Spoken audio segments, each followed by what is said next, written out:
Good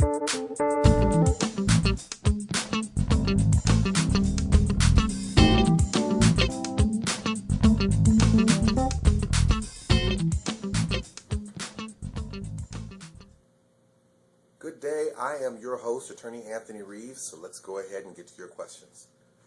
What does it mean to receive a letter telling you that you meet the non-technical requirements for a Social Security program? Okay, if you're applying for Social Security disability, typically there are two components. There's a non-medical component and there's a medical component. Now the medical component I've talked about in a variety of videos. You're basically proving to Social Security that you're disabled. Moving that to the side, then there's the non-medical portion. Almost every program has a technical part to it. Why do I say a technical part? Because the reality is, if you don't meet those technical parts, they usually don't even go to the medical part.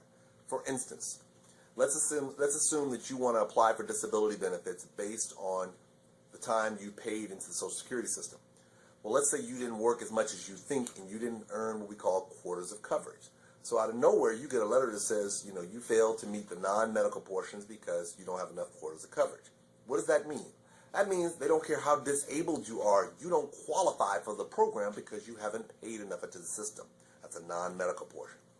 Let's say from an SSI, Supplemental Security Income. They're looking at your assets or your resources. Let's say that you're homeless, you've hardly ever worked, but out of nowhere you're in an auto accident, you got like this lump sum of $100,000. And so you get a letter saying, oh, you don't meet the technical requirements. Why? Because you got too much money, because SSI is a need-based program. Same thing, widows benefits.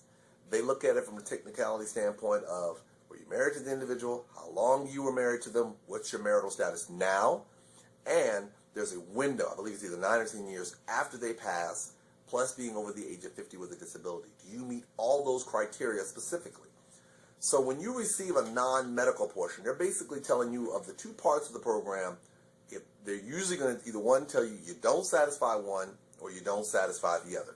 So it's a normal letter that they provide on a regular basis. Okay? As always, I am Attorney Anthony Reeves. Keep those questions coming. I appreciate you leaving messages on my Google Voice line. That's awesome. For those of you who are leaving messages on the free claim evaluation, please pay close attention to your spam folder, as my office will respond sometimes via email to your answers to your questions. Again, my name is Attorney